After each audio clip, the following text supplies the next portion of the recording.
Gold just hit an all-time high, again, and right on cue, as if someone rang a bell. Here come the videos. Guy in a flannel shirt in front of a map. Finance bro with a Rolex he bought with your subscription money. Some guy named Chad telling you the dollar is dying and you can save yourself for 3 easy payments and a referral code. Buy gold. The system is broken. Here's my affiliate link. Now look, maybe Chad is right. I genuinely don't know. And I'm not going to stand here and tell you what to do with your money. Because A, I'm not a financial advisor, and B, most people don't have enough extra money for it to even be a real option. Which raises the actual question. If most people can't afford gold, why does gold keep showing up in your feed like it's personally trying to ruin your morning? Here's why. Gold going up isn't a story about gold. It's a signal, like a check engine light, and most people don't know how to read it, so they either panic or they scroll past it. Both are wrong.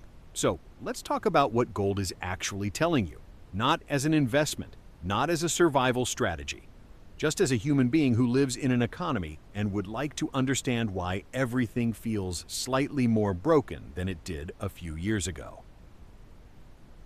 Part 1. The most useless useful thing on Earth.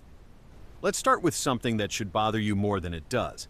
Gold is objectively useless. It doesn't feed you, can't burn it for heat. You can't build anything meaningful with it. It just sits there, heavy, shiny, and yet every civilization, every one, Egypt, Rome, China, the Aztecs, the Greeks, independently, without talking to each other, across thousands of years and every continent on the planet. All of them looked at this same soft yellow metal and said, this is the thing. Now, you'd think at some point someone would have said, hey, why are we all obsessed with this rock that doesn't do anything? Nobody did. Because here's the thing gold actually has going for it. It doesn't rust, it doesn't rot, it doesn't corrode. You can bury it for 1,000 years, dig it up, and it looks exactly the same. There's only so much of it. You cannot make more. You can melt it, reshape it, divide it perfectly, and a gold atom in Peru is identical to a gold atom in Shanghai. It's the same, everywhere, always, forever. Which means it holds value across time. Not because it does anything, because it survives everything. That's the whole trick. And we're going to come back to why that matters, because right now, it matters more than it has in decades. Part 2. How we convinced ourselves we didn't need it. For most of human history, gold was money. Literally. Hand someone a gold coin, they hand you something back. Simple, honest, heavy. Then we got clever. Banks showed up and said, leave your gold with us. We'll give you a piece of paper. The paper represents the gold. Use the paper, it's lighter. And okay, that's actually reasonable. Carrying gold around is annoying. Paper is convenient, so fine. Paper money, backed by gold, great. Then 1933 rolls around. Depression, economic collapse, and FDR looks at the gold standard and decides it's the problem. Can't print more money because we don't have more gold. We need more money. Solution, get rid of the gold. So he made it illegal for Americans to own gold. You had to turn it in to the government in exchange for dollars. Dollars that were now backed by the government's word, not gold, a promise. And then Nixon, in 1971, finished the job. We can't keep letting foreign countries trade dollars for gold. We're done. The dollar is the dollar because we say it is. Trust us. And here's the part that should absolutely astonish you. The world said okay, not enthusiastically, not without complaint, but okay.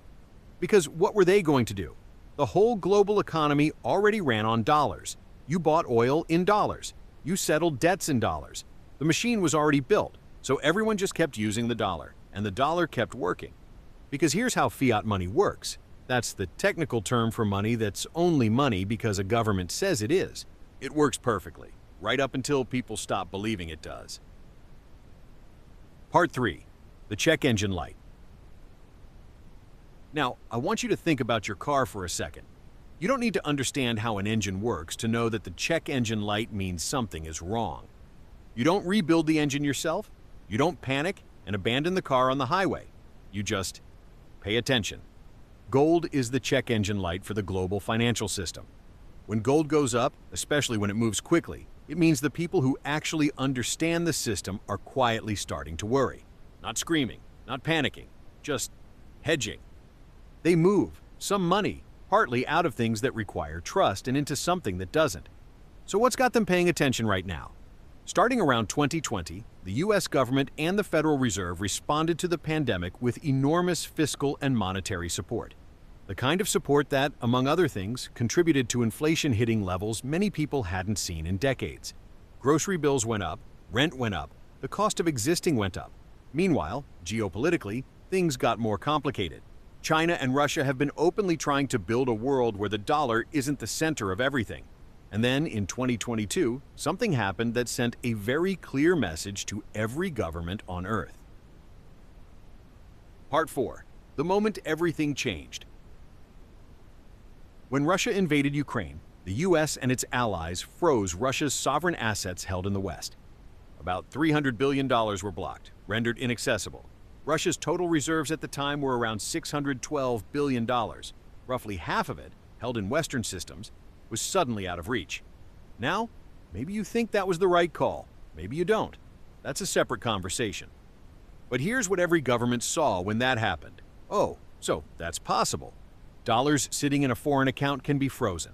Dollars can be sanctioned. Dollars can be cut off from the global system. And every country that isn't closely aligned looked at that and thought, if it can happen to them, it can happen to us. So they started buying gold. Poland, India, China, Turkey, Singapore. According to the World Gold Council, central banks have been buying gold at historically high levels since 2022. 2022 was the highest annual total on record. 2023 was the second highest. 2024 was the third straight year above 1,000 tons. Not because they think the system is collapsing. Because gold sitting in a vault you control cannot be frozen, cannot be sanctioned, cannot be touched by anyone, anywhere, no matter what anyone decides to do next. Turns out yours means something different depending on where you're keeping it. If that just changed how you see this, subscribe. We take what's happening into the lab and break it down. Part 5. Why this actually affects you. So, why does any of this matter to you? Because the dollar's purchasing power is your purchasing power. When the system feels stable, your savings hold their value. Your paycheck goes further. When confidence weakens, you feel it. In the grocery store, in your rent, in the slow realization that your money doesn't stretch the same way anymore. That's connected directly to decisions being made inside a system most people never think about. Gold going up doesn't cause that, but it reflects it. It's one signal, among others, of how much confidence exists in the system right now. And right now, confidence isn't gone, but it's different than it was. Gold has been around for 6,000 years. Empires rise, empires fall, currencies come and go. The pattern never really changes. Gold just sits there, watching. Not because it's magic, not because everything is ending, because it's one of the few things that doesn't depend on belief in a system, which makes it useful, not as an answer, but as a mirror. When you see gold going up, don't ask, should I buy some? Ask, what are people who move money reacting to right now? What's shifting underneath everything else? That question, that habit of reading the signal instead of just feeling the noise. That's worth more than anything you could buy. I'm going to keep making videos like this. Not investment advice, not panic, just trying to explain the thing behind the thing. If that's useful, stick around. So, where are you seeing this show up right now? Let us know in the comments.